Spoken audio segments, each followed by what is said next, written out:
It's now time for the Mike Wagner Show, powered by Sonic Web Studios. Visit online at sonicwebstudios.com for all your needs.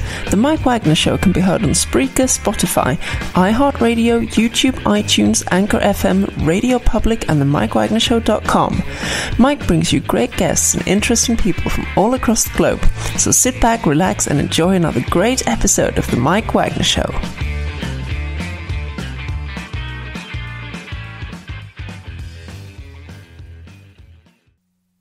Hey everybody, it's Mike from the Mike Wagner Show, powered by Sonic Web Studios. Visit online at sonicwebstudios.com for all your needs. Look on a professional website without breaking your budget. Sonic Web Studios is the answer.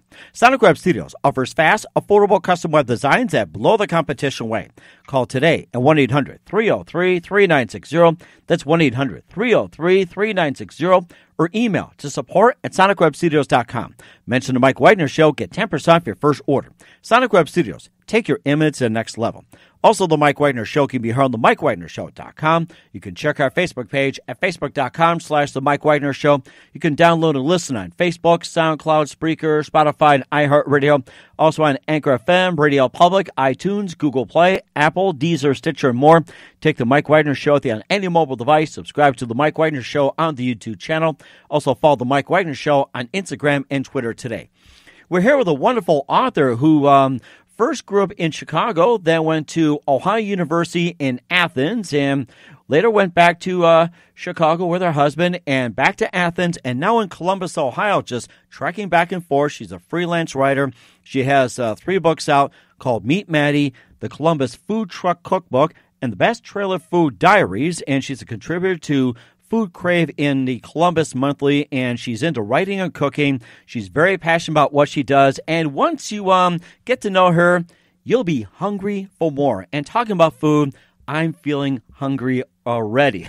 So live, ladies and gentlemen, from beautiful Columbus, Ohio, in the center of Ohio as well, too, the Buckeye State.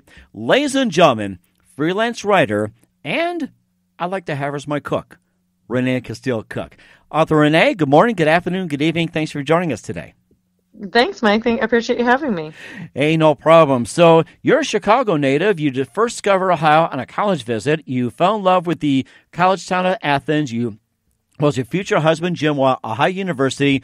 You convinced him to go back to the Windy City along with a bunch of friends, and then you had a successful career in advertising. You worked for Leo Burnett, Draft SCB, Wonderman, and many more. You went back to Ohio in 2014, now living in Columbus. You have a passion for writing. You're a freelance writer for the Columbus Monthly. You also have some books called Meet Maddie, Columbus Food Truck Cookbook, and the Best of Trailer Food Diaries, and more. And before we get into all that, tell us how you got your writing career started. That's quite the intro. Thank you for all that. It was a little bit of serendipity, I would have to say. So in 2014, as you said, coming on 6 years here, my husband and I relocated after a decade post-college in Chicago. We came back to his hometown of Columbus, Ohio, and we took a trip, actually right before we were going to move. We went down to Austin, Texas for our anniversary. And while we were in Austin, we had determined, we traveled quite a bit before we had children, especially, so during that decade, and we had decided to stop collecting souvenirs or tchotchkes, if you will. We instead began to pick up cookbooks. And one of the cookbooks that we came across down in Austin was called Trailer Food Diaries. And I loved the illustration on the front. Austin's food scene for the food trucks is so vibrant that was the book we chose for that trip. And after researching a little bit online, I found out that it wasn't just a one-off. It was actually part of a series that had, I believe at the time, 7 titles, 3 in Austin, 2 in Portland, Oregon, 1 in Houston, and 1 in Dallas. And the author's name was Tiffany Herlick. And I cold reached out to her to say, I don't know if you know anything about Columbus, Ohio, but there is a burgeoning food truck scene. And if you're interested in bringing your series to the, towards the East Coast, I would love to partner with you. About a year and a half later, Tiffany and I realized, after working on that book together, that we share the same birthday, not day, or I guess not year, but birth date. And Tiffany definitely is a spiritual person that believes in the zodiac and astrology and has gotten me to as well. And I have to say the stars just aligned. That trip having been the one that I was taking before I came back to this city that had a mobile food scene that went from 50 to 400 trucks in about 4 years. And so the opportunity presented itself for me to become a writer and tell the stories of these food entrepreneurs, which I was able to do in partnership with Tiffany and her series. That's interesting. You talked about cookbooks as well, too. Instead of collecting souvenirs of various trinkets, you started collecting cookbooks. What was the one moment that influenced you into starting a collection of cookbooks?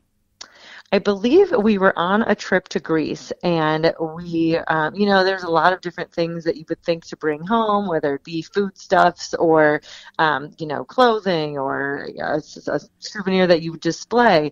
And for us, we really loved the food that we were having at all the various islands we were visiting, in Athens, Greece as well. And my husband actually is the cook in the family. I just married into this last name, so it's somewhat humorous that I write about food because we don't actually cook it. And my now 4.5-year-old daughter can pretty much attest to that. She likes to give me a hard time because I once burned white rice. And she's never going to let me live this one down.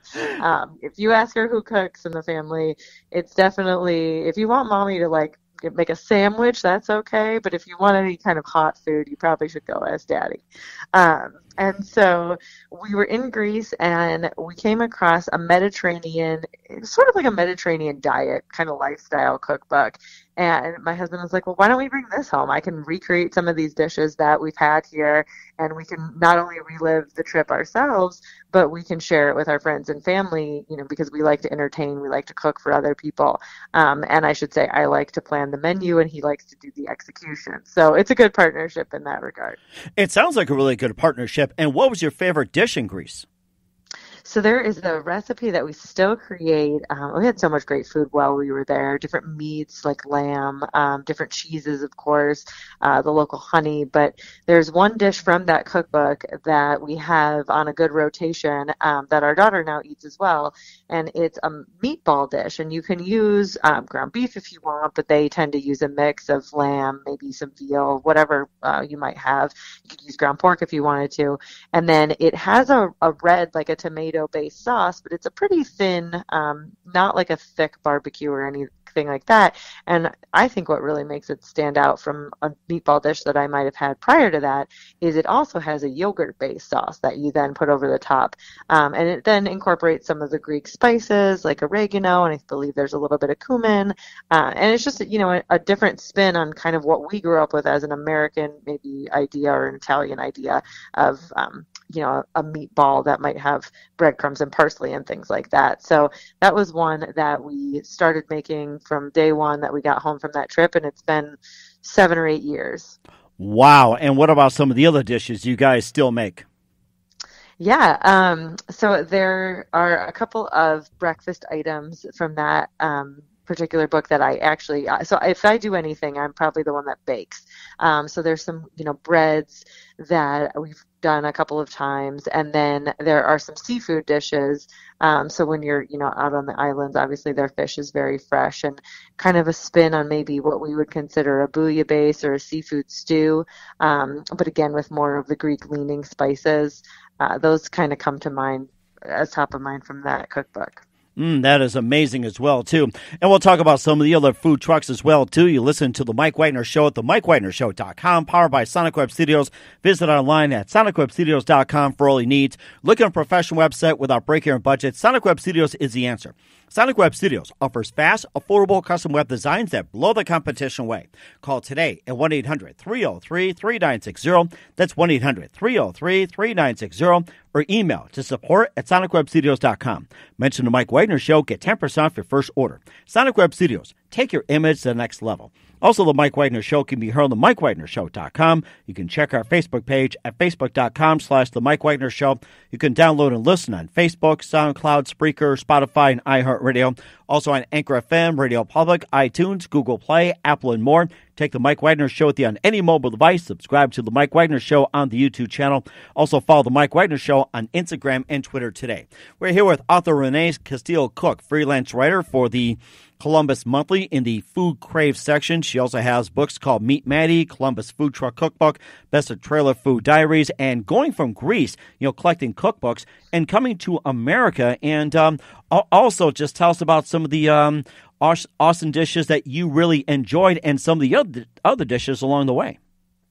Yeah, well, definitely some Austin favorites that are featured in the Best Trailer Food Diaries are Gordo's, which is, I think a lot of folks know about this one, but they kind of made their name by serving unique donut combinations. So things you wouldn't necessarily expect to have, like a donut sandwich. Now you're seeing donut burgers a lot of places. Donut burgers. But Gordo's was, one of the originators of the idea, and they even have brick and mortar restaurants now. And then the peach tortilla is one of my favorite Austin stops. Actually, I was just in Austin about a month ago, and there's now a peach tortilla in the airport. So even if you can't get to the truck or one of the restaurants, and they have an event space, they've really grown. And that's what I loved about kind of partnering with Tiffany, because I learned so much about the origins of food trucks being kind of mecca in Austin as well as Portland, and how these small business owners really were aspiring to have maybe a brick and mortar restaurant or some type of more traditional business, but the cost of entry is typically pretty prohibitive. And so food trucks were a means to allow people to share their cuisine and their point of view. And a lot of times it's their family history, what the food they're cooking. That certainly rang true here for our Columbus trucks. And so what the Best of Trailer Food Diaries was able to do was take all 5 cities that had been represented through the series and showcase a group of those trucks. It's all new recipes, so nothing was repeated. Even though you'll see the same truck, they provided new recipes for the best of. And so that was really exciting to also be able to kind of give updates about how has their story evolved over time. A lot of people think that food truck the business can be really fickle, and a lot of times people have a truck they love and then it'll just close up suddenly. And that is true with any kind of small business, frankly, whether it's food based or not. So it's really neat to be able to tell the story of folks that have stuck it out and they're still around. I think the Austin book was written roughly 5 or 7 years before the Best of, and so that's a lot of time to be living in the mobile food scene. And then whether they've expanded to multiple trucks or they've gone to having a restaurant, just new and different things that those entrepreneurs are trying out. How many food trucks are currently in Austin right now as we speak? I believe it's over 2,000. Wow, food truck scene 2,000? It's incredibly well established, incredibly diverse. Also, the weather really helps, obviously, down there. They have a 4-season year, and so they don't have to close up shop. A lot of trucks here in Columbus, we're definitely the Midwest still, and so when winter comes, it's not so much that they close up anymore. They've found very creative ways. Some of them can, partner with breweries, and Columbus has a really large independent craft brewing scene. And so if they can get a gig where they're, consistently there once or twice a week, and if they can do that at a couple of locations, then they fill up their lunch and their dinner slot, and they can sustain business through the colder months.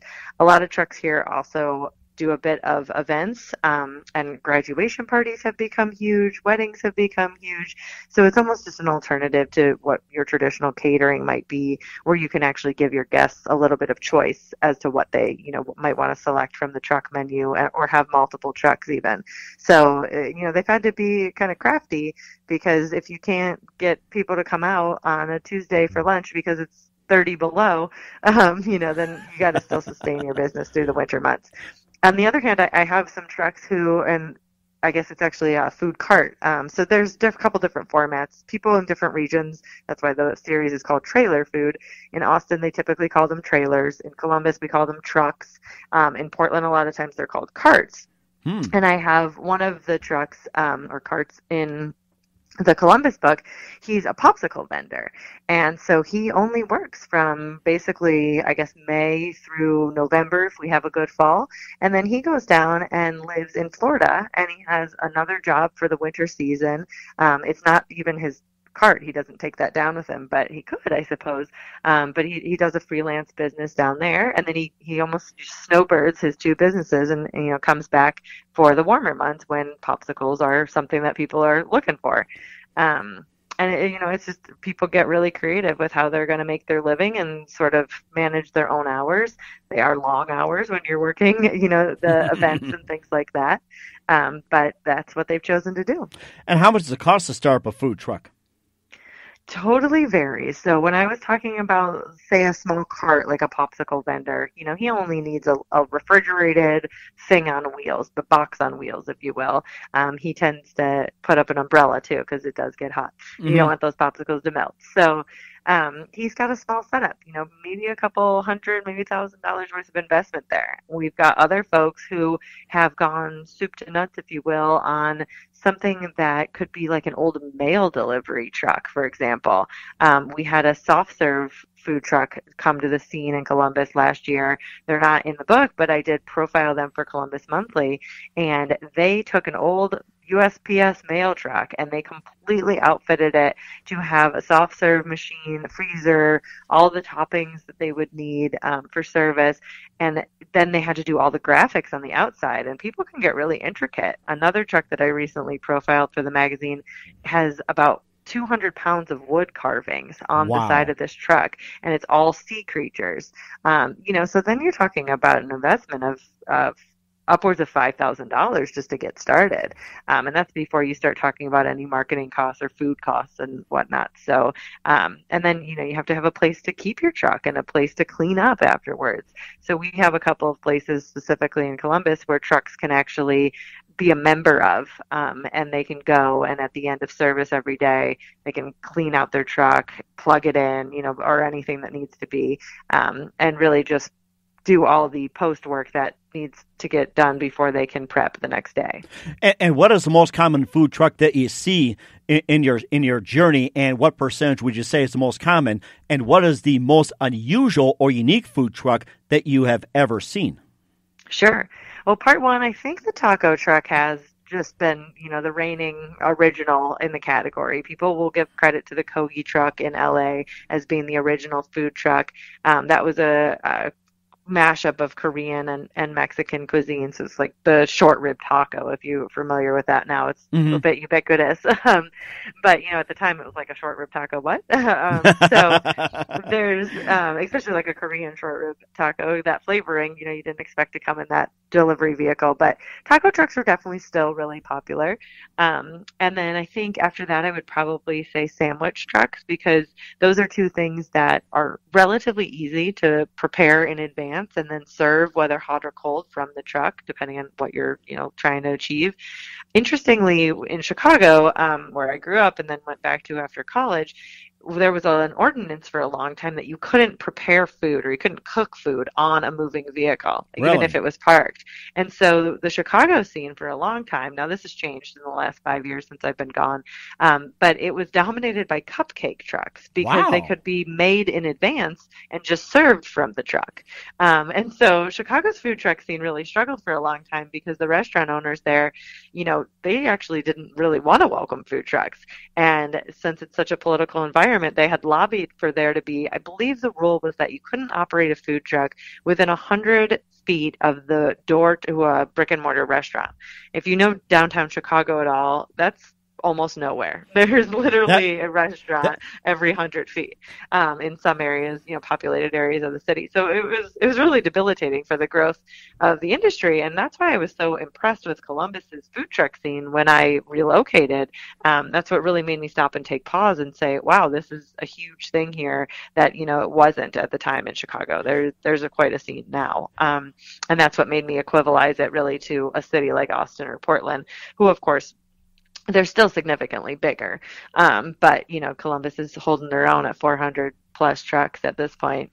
The second part of your question was, what was the most unique thing? It's so hard. I used to joke, but now I have 3 children. I used to joke that I couldn't pick a favorite food truck because that'd be like picking your favorite child. And I only had 1 child at the time, so I didn't have to choose.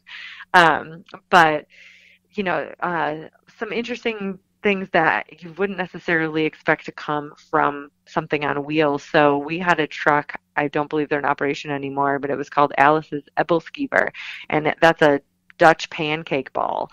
I actually have an Ebbelskiever pan. I make them for my daughter, and it's a really fun little mechanism because you can make anything in a pancake. So they could be sweet, they could be savory. And they were doing some really unique things. I don't know what they're doing now. Maybe they'll come back to the scene. Sometimes people take their time off and then they come back, or they come back in a different iteration, like a brick and mortar or a stall. We have something called North Market that has quite a few food vendors that would be appropriate for something like that. So that's kind of a fun, just, presentation that was different. And then really people have gotten creative. Often, at the beginning of food trucks, people might have some trepidation about what they're going to eat from a truck. But now I think they've become so established that no one's scared to get seafood, for example. That truck that I was mentioning that has an ocean scene carved into it. Well, that's because that's their primary food is, fresh fish. And they actually fly it Maine lobster in, and they get Gulf shrimp, and they're doing New Orleans jambalaya dishes. They're doing lobster rolls. They're really kind of running the gamut, but it's all from the sea, and that's something that maybe you wouldn't necessarily expect to just roll up on the street and then have a window open and grab your lobster roll. That is amazing. We talked about the food trucks in Austin. We'll get to Columbus in just a minute, talk more about it. And how about the food trucks in Portland and Dallas and Houston? And how many food trucks are currently in those cities as well, too? We can do one at a time. We can combine them all. And, of course, where some of the, the food trucks they have in those cities as well. Yeah, so I don't have accounts on Houston and Dallas. I'd have to go back and confirm. But Portland is, again, in the thousands. And the reason that Portland can be so there can be so many there is that the city a long time ago really embraced this concept and allowed pods, what you call pods or courts, to pop up. And Austin has these too. Columbus has it when we do events where we'll have, it's called Columbus Commons, and every Thursday in the summer they'll have about 10 trucks, some of which will rotate in and out. And you can go there and you're going to have options, right, instead of having to track down one individual truck. Well, Austin has those year-round, and Portland took that concept and they just ran with it. I don't know which city had it first, but Portland really it blew up.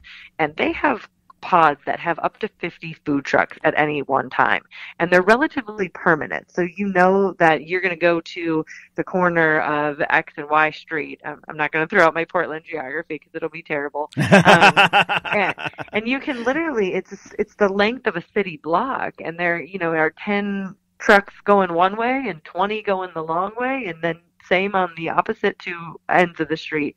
In fact, there was a rather large article last year about the city closing down or selling the land that one of these major pods had been at for quite some time to a developer who was going to put up a large building there. And people were, of course, upset because it's become part of Portland to be able to go to these major intersections and find literally 50 trucks. And, I remember the first time I was there doing a large loop with my husband at one of these, and by the time you're done, you're like, dizzy. What did I just see? And I've probably figured 10 things that I want to eat now. And, how can we possibly manage to order from each of those? And you don't, of course. You have to pick and choose. It's great for the people that work down there because they have a different option for lunch every single day. But when you're only in town for a couple of days, you've got to really get choosy. So we did our best. I think we had some ethnic food there, and Portland is well known for some of those different Asian dishes, noodle dishes, and things like that. So that was a really fun experience to just see that many trucks in one place at one time. I don't think I've seen that aside from Columbus has an annual food truck festival in August, and it pulls trucks actually from the region. So not just Ohio, not just Columbus, larger, greater Ohio, as well as I think there were trucks last year from Virginia, West Virginia, as far as St. Louis, drove their truck all the way. And wow. At that point, I believe they had about 75 or 80 trucks last summer. So, but that's a one-off for a weekend. And Portland, you're talking about having 20 to 40 trucks in one place all the time, which is pretty cool. Which food truck was your favorite in Portland, or a few of them? Oh, you're going to have me name names now. Well, we can do the food. How's that? Yeah, well, I definitely recall one of the noodle dishes that I had. It was like a almost like a long noodle, like a Chinese long noodle, longevity noodle maybe, in a broth. And, you're kind of surprised to find a soup sort of dish coming out of a truck like that. But Portland can be damp and cold, and it's not as bad as I think they tell you, because they don't want people to continue to move to Portland. Right. They've got all the tourists, it's like Seattle and Portland. They got all the tourists convinced that it's terrible weather, and it's really not, of course. But it was a little chillier when we visited, and so I remember like sitting on the corner of the street, basically, like just, on the curb, and there were a bunch of people just lined up, people in business suits, college students. Really, you feel the whole melting pot idea.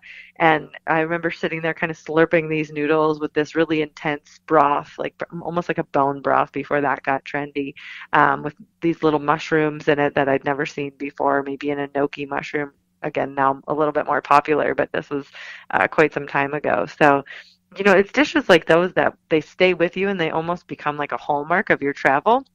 It's that and voodoo donuts that I remember from being in Portland, and everybody's seen that little voodoo donut guy, but the food truck scene, it just has a really wide diversity. I also remember a really big sandwich, a place that, I forget the actual name, but it was a steamed sandwich. And I've had things like that here in Ohio. There's a lot of steamed bagels that go on, but this was like almost like a New Orleans muffletta style, and just different people's take on what you would think of as just grabbing a sandwich for lunch, but something that really stands out that you kind of remember. And if you try to go back, I don't know if you'd be able to find it again, but that's what kind of makes it fun.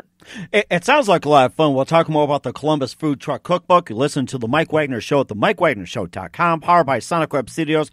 Visit online at sonicwebstudios.com for all your needs. Look at a professional website without breaking our budget. Sonic Web Studios is the answer. Sonic Web Studios offers fast, affordable custom web designs at below the competition way.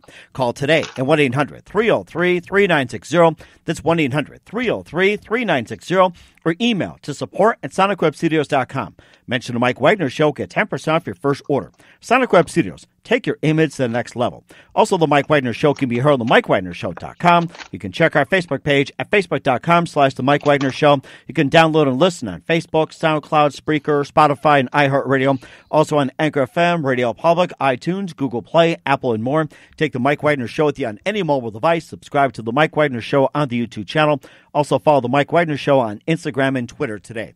We're here with author Renee Casteel Cook, freelance writer for the Columbus Monthly in the Food Crave section. We talked about the Best of Trailer Food Diaries, just going from Austin, Dallas, Houston, Portland, Columbus. And speaking of Columbus, you also got the Columbus Food Truck Cookbook, which somehow kicked things off. And, I mean, every food truck in Columbus just has a story, from the godfather of the local scene to opening up Chahal and wowing the crowd with some Jewish comfort food and many more. And just tell us about some of the things in the Columbus food truck.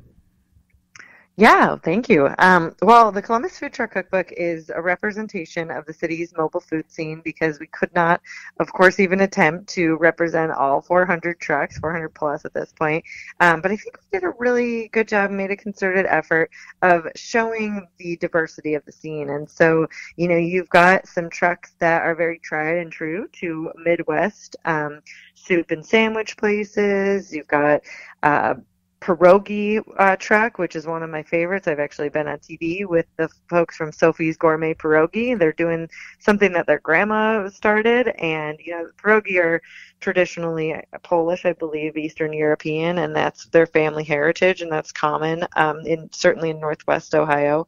And then you've got someone like Hala, Katie Randazzo, who now actually owns I think I'll call it a fine dining restaurant here in town as well. She wouldn't call it that, because she probably would think that's a little too upscale, but it is called Ambrose and Eve, and it's named after her grandparents, actually. Her partner, Chef Matthew Higgins, was also a former food truck chef, and the two of them together kind of took what they had done, in the start of their career, both in brick and mortar kitchens as well as on their trucks, and decided to open a restaurant together. And it's had great success based on, knowing kind of what her customers were looking for. On that end of things, they still actually have a truck called Preston's Burgers, and so they're doing something a little different at their restaurant than they're doing next door with their food truck, and their food truck travels as well. But it's really, interesting to me to see these small business owners. The tagline of the series, Trailer Food Diaries, is serving up the American dream one plate at a time. And I'm not taking any credit for that. That is all my co-author, Tiffany, and who is also my publisher on the Best of Trailer Food Diaries. And, I love the sentiment that she captured in that, because all of these folks are, they're coming from the heart with this. Otherwise, they wouldn't be doing it. It is not an easy business. In fact, we have a whole chapter in all of the books about tips from the food truck owners, and about, whether or not, if you want to start your own food truck, what recommendations would they give someone? And I would say 60% of them just said don't. And of course they, joked, and it was tongue in cheek, and they said, okay, now I'll give you the serious ones. But it's a hard business. You're moving your entire operation every single day in a lot of cases. And even if you find a place where you can have a bit more permanent home, your audience isn't always permanent. Say you're partnered up with a brewery, it's going to depend on whether people want to drink that beer that day, or who they've got with them. And, maybe they don't want to be at a brewery. So it really does vary. But I think for me, interviewing all of these chefs and business owners and hearing about why they decided to go out on their own, a lot of them are cooks, and so they knew their food was strong, but there's a lot more that goes into operating a food truck. At the end of the day, you have to be a mechanic and a marketing person, and then, of course, you produce the food that is at your quality, your level of quality, and to kind of get across your point of view of why you're offering is unique. And so it's a formidable challenge, and all of them really rise to it. We've got Jamie Anderson also on the cover of the Columbus Food Truck Cookbook. He's the owner of Ray Ray's Hog Pit, and actually, just as of I think last week, he was nominated for a James Beard Award, which is a really outstanding thing for the city of Columbus to kind of be recognized in that forum among the food, the larger food scene nationally. That is amazing. What is your personal favorite? Oh, I've already said I just can't choose. No, a usual response on that is that it just depends on, say, the time of day, the day of the week, the mood I'm in, the weather. You never eat the same thing, or at least I tend not to, day in and day out. And so that's what I love about being able to even go somewhere weekly like our Columbus Commons, but have 10 trucks and be able to not just try a different dish from maybe a truck that you've been to before, but a different truck entirely. And they do have, I think they have 8 trucks that sign up for the whole summer, but then 2 that rotate, and they're there for the month, and then 2 new trucks come in. So they keep it fresh down there. And a lot of the time, even if you're going to the same spot, say you work downtown and you're going out for lunch, different trucks will sign up on different days to have a spot in, the city's programming to be able to park on those streets. And so you're always going to be able to see someone new, which is the fun part about mobile cuisine. You never really know what to expect, but if you have an open mind, I think you're going to find some really delicious food. And in what cities do you plan on traveling next when it comes to food trucks? That's interesting. So I would love to write about Hawaii. There is a great scene in a lot of the different islands there. And then Tiffany actually had done a lot of the research for, I believe it was San Francisco. And just that book never came to fruition. So I know those are top of mind for both of us. Doesn't hurt that both of those are fantastic places, to visit. And then, to be honest, I'd love to get back to Chicago and mark about how the scene has changed since I left, and just kind of tell the story of when they finally opened things up a bit, how Chicago chefs, were just primed and ready to take advantage of the opportunities that now exist to be able to actually cook food on a truck and move around the city and do that. And don't forget the Chicago pizza. Of course. Don't get me started, because, every Chicagoan has their own favorite deep dish. That's right. We'll talk more about that off the air. And, of course, we'll talk about another book as well, too, that also gets into cooking. Listen to The Mike Wagner Show at themikewagnershow.com, powered by Sonic Web Studios. Visit online at sonicwebstudios.com for all your needs. Looking at a professional website without breaking your budget? Sonic Web Studios is the answer. Sonic Web Studios offers fast, affordable custom web designs that blow the competition away. Call today at 1-800-303-3960. That's 1-800-303-3960. Or email to support@sonicwebstudios.com. Mention the Mike Wagner Show. Get 10% off your first order. Sonic Web Studios. Take your image to the next level. Also, the Mike Wagner Show can be heard on themikewagnershow.com. You can check our Facebook page at facebook.com/The Mike Wagner Show. You can download and listen on Facebook, SoundCloud, Spreaker, Spotify, and iHeartRadio. Also on Anchor FM, Radio Public, iTunes, Google Play, Apple, and more. Take the Mike Wagner Show with you on any mobile device. Subscribe to the Mike Wagner Show on the YouTube channel. Also follow the Mike Wagner Show on Instagram and Twitter today. We're here with author Renee Casteel Cook, freelance writer, also contributor to Food Crave and Columbus Monthly, and we talked about the two books, Columbus Food Truck Cookbook and The Best of Trailer Food Diaries. You can find those on Amazon. Also, a third book that came out too as well, too, called Meet Maddie. And just tell us about the book. And first of all, who's Maddie? So Maddie's a monkey. She's a very fashionable young monkey. And the reason she came about was while researching the Columbus Food Truck Cookbook, I was incubating my now 4.5-year-old daughter, who became my co-taste tester, if you will, while she was in the womb. And we hope she has a good palate because of it. But after, going through the process of writing that first book, and then she was alive, she was actually 6 months old when the first book came out. So she helped me promote it. I've even got a video of her, I think 2 years old, sitting at a summer event saying, "Buy Molly's book." So she's, a marketer from birth. And her cuteness definitely brought in some extra sales that night. So we thank her for that. But she also, of course, was around when I was writing The Best of Trailer Food Diaries. And she was really curious at that point about the process that I was writing a book. She knows what books are. We read tons of books for her, but she didn't know that I could just write a book. And so I decided to write a children's book for her. I had the opportunity to independently publish that through Tiffany's publishing company. And just, it was almost just a little passion project, a labor of love. So that actually came out on my daughter's 3rd birthday. And we used all the same outlets that had been kind enough to carry the other 2 books. That made sense. If they were specifically a food outlet, then they probably weren't going to carry a children's book. But aside from that, we've had events at Barnes & Noble. We actually did a little book tour for Maddie through Ohio, Michigan, and Indiana. And then we've had bookstores in Texas carry us. And of course here, as well as Amazon carries Meet Maddie as well. So it's been a fun thing to see, happen. She, of course, loves it. Other little kids that I've read it to have enjoyed it. And probably most interestingly, it's illustrated by a young person. Dominic Tarantino was, I believe, 14 at the time that we were working on the book. He's a little bit older now. And, it's fun to capture kind of the story through the eyes of someone that's youthful, but already has this burgeoning skill to potentially be an illustrator.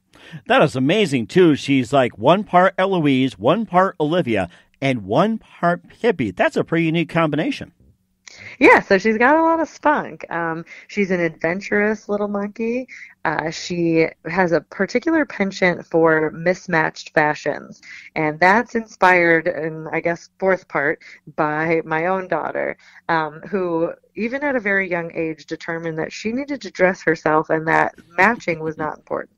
And I know lots of little girls are, into dressing up, princess dresses and the like, but it's become kind of popular. There's even a brand called Little Mismatched that sells socks that don't match.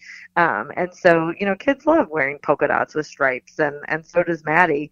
In fact, recently, within the last couple of days, I saw that Sarah Jessica Parker has put out the shoes that Carrie Bradshaw wore on Sex and the City that don't match. One's pink and one's like a yellowish green color. Oh my gosh. And so it was just funny. It was like, oh, well, if it's good for SJP, it's good enough for Maddie. And speaking of Maddie, the most important question I'm going to ask you is, can Maddie cook? We haven't explored that with her yet. There is already a follow-up to Meet Maddie, where Maddie gets some siblings. Of course, my daughter got some siblings. We now have 6-month-old twins. And so that's in the works. It's not available yet, but we hope that that will come to fruition.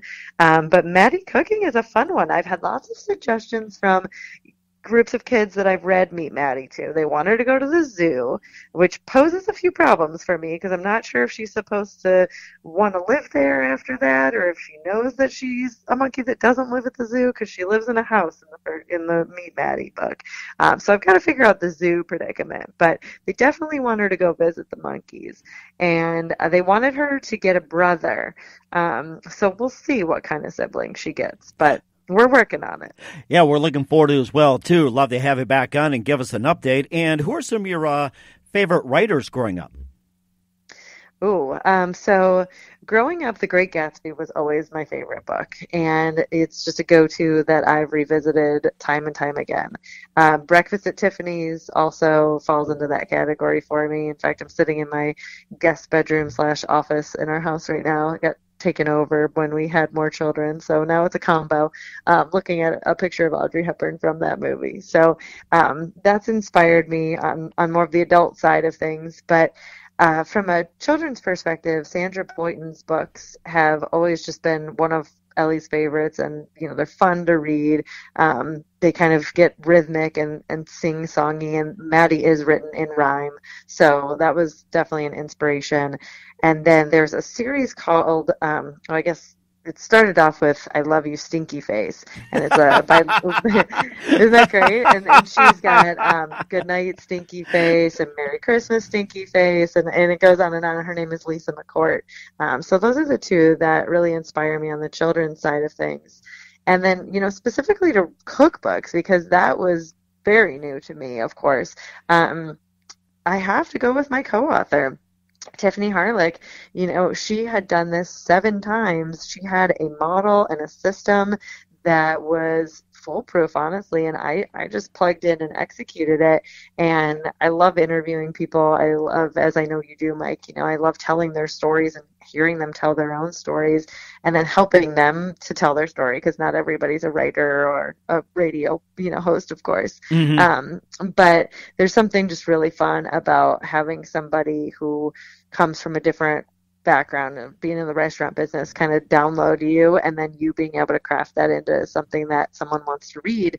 And both books and all of the Trailer Food Diary series are great whether you cook or not, because yes, the recipes are fantastic and stand on their own, but the stories are so compelling that even if you were just going to pick it up to read it, there's a lot of value in that. And I've even had people take both books and travel with them. So, if you come to Columbus, go around and use it as your guide. These chefs will not only sign your book if you want them to, and there's not a huge long line, but they always want to, chat with their customers and see, like, if you really came all the way to visit, just to try their food, it's always going to taste better at the truck. I mean, we didn't tell them they had to tell us every single secret ingredient. So maybe they left something out, but in the end, it always tastes better when someone else makes it for you anyway. So we highly suggest using the books as tour guides. And of course, I'm very hungry right now as you speak. You got some great stories to tell. I'm ready to go to Columbus right now after getting done with you. I got my visa, I got checkbook, and I'm just ready to go get some food. Well, we're happy to host you and anyone else anytime. It's a great city, even in the colder months, I promise. That sounds great as well, too. And who do you consider biggest influence in your career?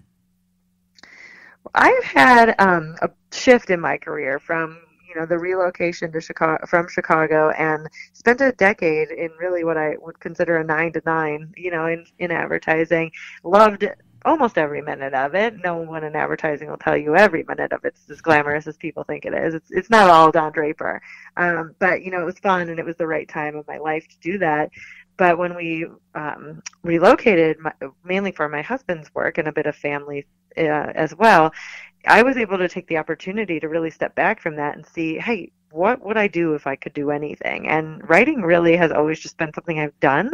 It not necessarily anything I thought I would do professionally. I have a marketing degree, not an English major, and that kind of thing. And I was always on the account side in advertising. I wasn't even a creative necessarily assigned person. So my husband really offering me the opportunity to take a step back and try this, and if it goes somewhere, cool. If it doesn't go anywhere further, I have 3 books, that are registered with the Library of Congress. You can find them on bookshelves. You can go on Amazon and Google, put my name in, and my writing comes up. So that's been really rewarding. And at the same time, being able to start and raise a young family, they go pretty well together because I can do this a little bit. I don't want to call it on the side because it's definitely a full-time investment for me, but I can work the schedule around what the needs are of my kids. So yeah, I'm going to give credit to my husband, who again also feeds us. So I should probably give him even more credit, for inspiring me to kind of pursue this dream and see where it might take us. And have you cooked dinner at the same time? So we do cook together, I would say once a week, and it's not because we always have tacos, but if we have tacos, I make the tortillas. We've made our own tortillas for some time now. It's so easy. Like, people are like, really? You don't just buy tortillas? No, I mean, it's a bag of masa, the water that comes out of your faucet, and a tortilla press you can buy on Amazon for like $20. And they're so much better. And actually now I've got the 4.5-year-old on tortilla duty too. So that's pretty fun. So I have jobs, if you will. It's almost as if I'm one of the children in the kitchen. But aside from that, I don't know if I've actually cooked a full-blown meal to serve him myself. I'd be hard pressed on that one. I'll probably just call one of my chef buddies and see what I can pick up. Sounds like you should run the food truck from your kitchen or something, or from your home. Yeah, people have joked a lot that he should open something. And for him, I turned a hobby of writing into a bit of a career, but for him, that's still definitely a hobby. And he's like, if I ever tried to make money cooking, I'm not sure if it would be as fun anymore. So he's going to heed the advice of most of our chefs in the book here and just probably stay with his day job, which is selling wine. So it kind of goes hand in hand. Wow. And it's also not as glamorous as it sounds all the time, just like advertising, but it's still pretty good. Mm-hmm. I can go for some wine right now. And of course, your kids can always sell lemonade, and they have the option of a food truck or not selling lemonade. That is true. My daughter actually expanded her lemonade stand. Originally, they were selling lemonade and lollipops last year, and then they wanted to do Christmas in July and sell hot chocolate and Christmas cookies this year, and we'll see, but I think that's a pretty creative idea. Very tasty indeed. What's the best advice you can give to anybody at this point? I think don't sell yourself short. Whether you are in the food business and you want to go out on your own, or you're working a 9 to 5 and you want to pursue something that's a little less traditional, give it a whirl. Have a backup plan, have a bit of savings, hopefully, and have a network that supports you, whether it's family or friends, mentors, but never say never. I don't know where writing is going to continue to take me, but that's part of the fun of it. And I have loved every person that I've met along the way, writing all of these books, as well as being involved in organizations for aspiring writers. Like, I belong to the Society of Children's Book Writers and Illustrators now, and I have a fantastic writing partner who, on the kids' side, who strangely is also named Tiffany. So, my other advice would be don't ignore the signs. The universe is speaking to you in a lot of ways. Mm-hmm. And, just go for it.